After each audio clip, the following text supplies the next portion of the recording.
Bedecked Bejeweled. That's the talk title for today. Our theme this month is inspired by the song we sang this morning, Deck the Halls. It's very familiar, I'm sure, to everyone. And each week we will deck the halls of our hearts and our minds with the peace, power, grace, faith, and love of God. And to anchor our theme for the next 2 weeks, we're going to sing this classic holiday song with the lyrics, as you noted, they were just a little modified CSL Modesto style. Except maybe the Sunday before Christmas, because we like to sing our 12 Days of Christmas religious science style then. So, since the original lyrics for Deck the Halls were written by an unknown lyricist over 100 years ago, we really can't offer our apologies for messing up with his words today. So the music is believed to be Welsh in origin, dating back to the 16th century. Yeah.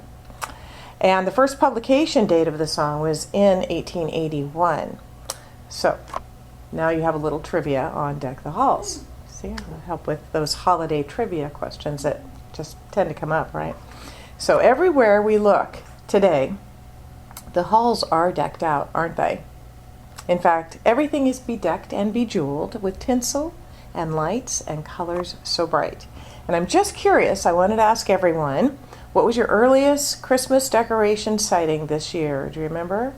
Where did you see? Christmas decorations. Yeah. What was your first sighting of Christmas decoration? Store somewhere. Yeah, I think it was It was probably. like before Halloween, they had Christmas stuff up. Before Halloween, Hallmark, that was one of mine. Costco, that was CVS, one. I think. Yeah. Oh, Costco, yeah. Yeah, Costco, but I think Hallmark was. And then coming out of O'Brien's by our house, looking across the street and seeing the windows already decorated for Bella Italia. Remember? Bella Italia, yeah. It was a restaurant, and I'm thinking it's not even Halloween yet.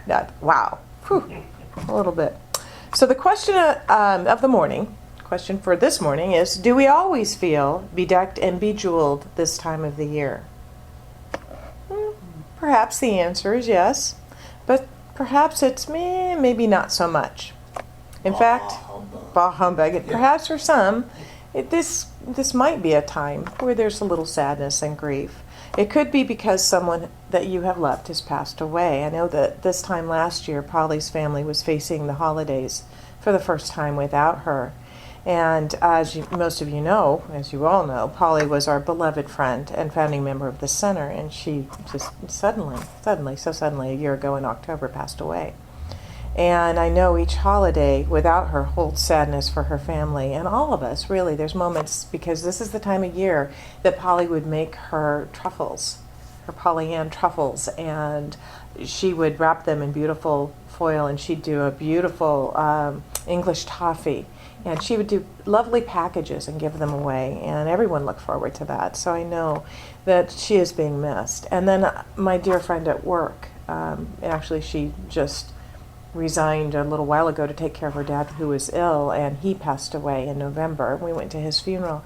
And I know that Thanksgiving was a rough time for them, and I know Christmas too, because it's hard the first time.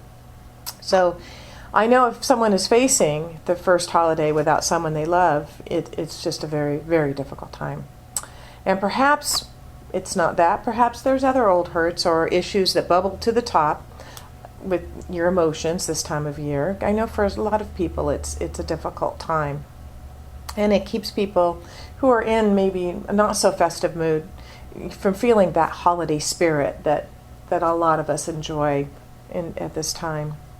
Perhaps there might be a financial challenge at this time of year that makes things feel even more pronounced, or whatever it is.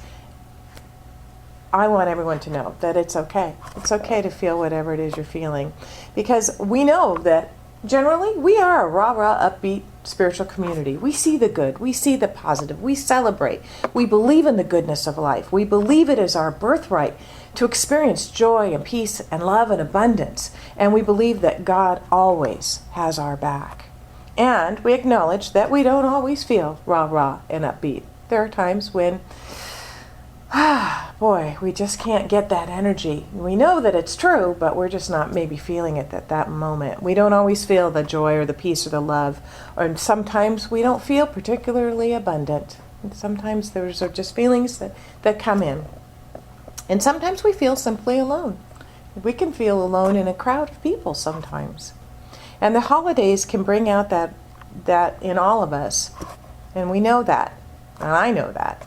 And if anyone needs a little assistance, to deal with some of these feelings, I want everyone to know that I am available to assist in that and to provide some extra support, extra care, and extra love if anyone needs this time of year. If you need some assistance finding your light this season, I am here for you. Or any members of our center who have been studying the truth. We're all here for everyone. And that's what it's really all about, because we are all one.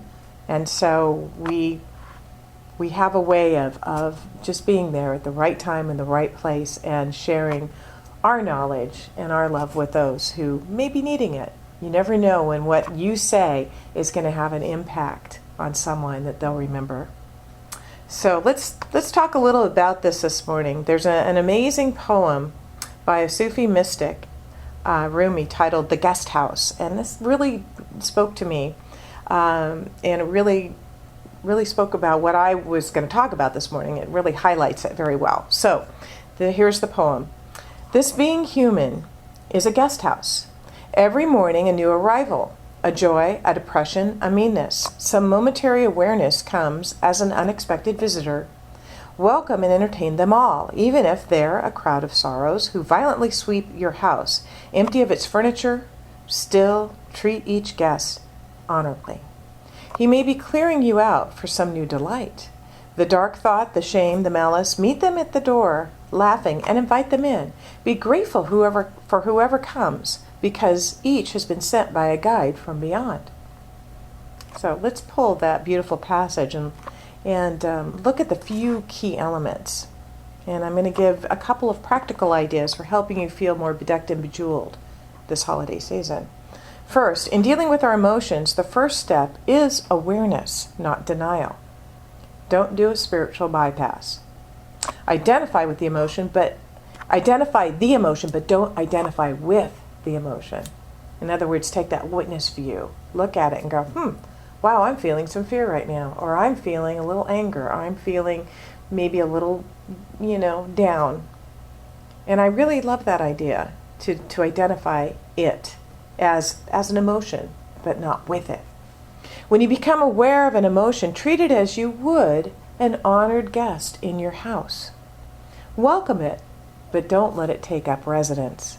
Respect and honor it, be kind to it and compassionate to it, but don't let it run amok. And let it know that as a guest in your home, it will be expected to follow the house rules. It shall not take charge of your life. Think about this. If you had a house guest who was wild and had parties every night and your neighbors complained, it wouldn't be acceptable for you to say, I can't help it. My rowdy house guest made me invite all of his friends and I have no control over them. You would never be able to do that, right? No, we are responsible for what goes on in our own homes. Likewise, we are completely responsible for our own inner world. Honor your emotion guests without letting them take over. You are not a victim of them. You are a gracious host. In truth, those emotions don't feel comfortable having the run of the place. It's not in their job description, and they get very fearful, and they run amok. These emotions actually need the house rules, and only you can provide them.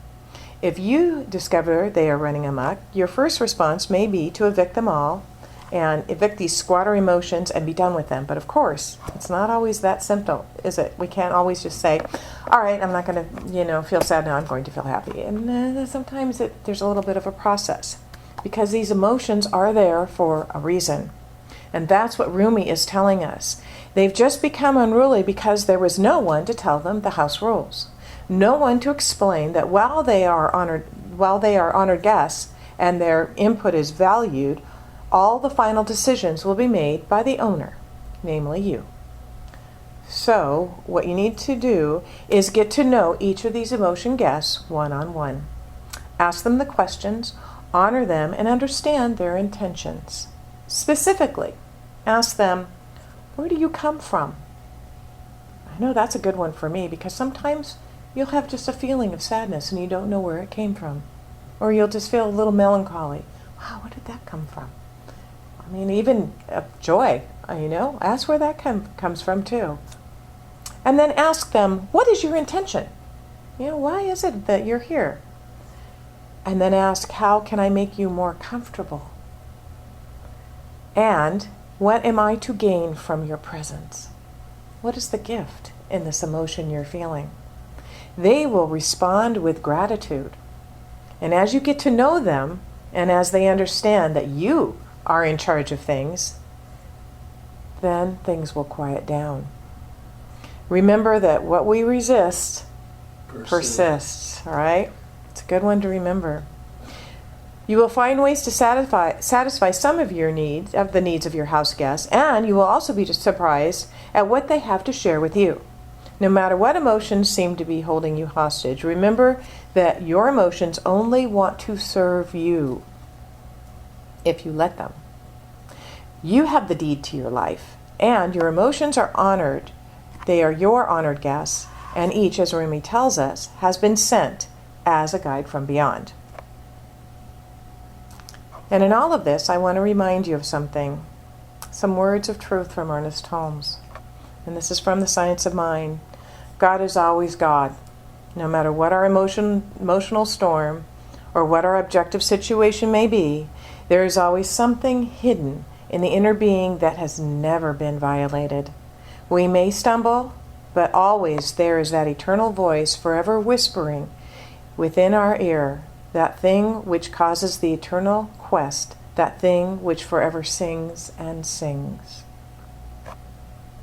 What is it that will support you this holiday season in treating your emotions as honored guests and realizing and being clear that part of your house rules are that God is bigger, your inner light is brighter than any emotion that could sweep through you, and that the emotion is sweeping through you to help you get there.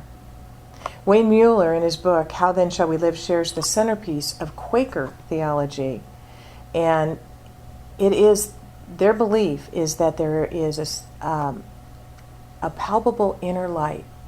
Their steadfast belief, the Quakers believe that there is a palpable inner light. And this light that they insist is a spark of the divine that burns brightly and surely within each and every one of us. Does that sound familiar? Where else have we heard that teaching? I love how this teaching, is that golden thread through all teachings of truth. One Quaker writer expresses this in this way, and this is from the book, Wayne Mueller's book, How Then Shall We Live? Deep within us there is an amazing inner sanctuary of the soul, a holy place, a divine center, a speaking voice to which we may continuously return. Eternity is at our hearts, pressing upon our time-torn lives, warming us with intimations of astounding destiny, calling us home into itself. Yielding to these persuasions, gladly committing ourselves in body and soul, utterly and completely to the light within, is the beginning of a true life. It is a dynamic center, a creative life that presses to birth within us. Do what you need to do. Get what you need to get to support you at this time so that your inner light can shine brightly and joyously. Here are 3 things that could support you. Be okay with shedding some tears if you're feeling sad. Turn to your faith. And number 3, get an ample amount of hugs. I think that's my favorite. So let's look at the first one, being okay with shedding some tears. I have a friend who's a therapist in Southern California, and she once told me, no one has ever died from crying, but people have died from not crying. Wow. So, if someone needs to have a good cry, then I think they need to do it, and it's okay. So number 2, turn to your faith. Let your faith support you during this time. Remember what Ernest Holmes said. God is always God, no matter what our emotional storm or what our objective situation may be. There is always something hidden in the inner being that has never been violated. We may stumble, but always there is that eternal voice forever whispering within our ear, that thing which causes the eternal quest, that thing which forever sings and sings. We need to remember that. Turn to that. Remember that. Rest in that. How about shoring up our faith this morning in an invisible yet ever-present power of good and of love and of peace and of grace and of abundance. Here's one story that that was shared in a workshop on abundance that I attended. I'm sure this was, my memory serves correctly, later on in my years at Asilomar. I'm picturing the minister who shared this story, but it really stuck with me. The minister leading the workshop shared an email she'd received from a friend who she'd been working with. This friend wrote, "Keeping busy and coming up with ideas so as not to worry about what is going to happen. And that is the hardest part, not knowing what direction this is all going in or supposed to go in. The overthinking it can drive me crazy, don't you know? I babysat my grandson this week, and he was in a wonderfully talkative and joyous mood to be there with Grandma. It was really heartwarming, and I so needed it. And I am learning a 2-year-old's language all over again. While struggling, I am at a place where it sure is going to be interesting to see how God works this all out. And I am still apprehensive that it doesn't know what it is doing and isn't taking any direction from me, LOL. I sure wish he would hurry. I struggled with this thought the other day. You're asking me to put my faith in something that has no concept of time or urgency at my scale. Great." The response was, "That's why it's called faith." Then a second email came a few days later. "An OMG event that even I can't believe, but of course you won't be surprised, I am sure, has occurred. I got my retirement distribution check in the mail late this afternoon from my former employer, terminating the 401k. Would have loved to have rolled it over into my 403b, but couldn't. And much to my surprise, the check I thought I would be lucky if it was $2,000 after taxes is $16,000. I'm still in shock, but regaining my breath, LOL. And yes, as soon as I get it in the bank this week, I will be tithing on it. Thank you, Spirit. Sorry for doubting you with a capital Y. Thanks again." We've had several stories like that right here in this center, haven't we? Mm-hmm. Suzanne and Rob and Barb and Rich, all of us have all shared many, many demonstrations. And I love Rob and Barb's mantra, having fun, send more money. It's just such a great mantra, and it just makes me happy to say that. It is. It's one of those things that immediately lifts your mood up. I love it. So let's go on to the last one we're going to talk about this morning, which is getting an ample amount of hugs. There was a father who decided to try the hug it out method. Have you heard of this method? Well, I think this is a really good method. His small son was having a temper tantrum, and the father got down on one knee and shouted, "I need a hug." His son asked through his sobs, "What?" The father shouted again, "I need a hug." His son said incredulously, "Now?" The father said, "Yes, now." And the son said, "Okay," and begrudgingly and stiffly gave his father a hug. And soon the stiffness disappeared, and they melted into each other's arms. After a few moments, the father said, "Thanks, I needed that." His son said with a small tremor on his lips, "So did I." We know the importance of hugs here, don't we? We do. These are just a few ways to deck the halls of your hearts and minds with the peace, power, grace, faith, and love of God. So we're going to do something very unorthodox this morning to bring our time to a close. We're going to spend the next few minutes giving out hugs. So anyone who wants to give or receive some intentional love in the form of a hug, let's do it right now. And I'll end this talk by saying, and so it is.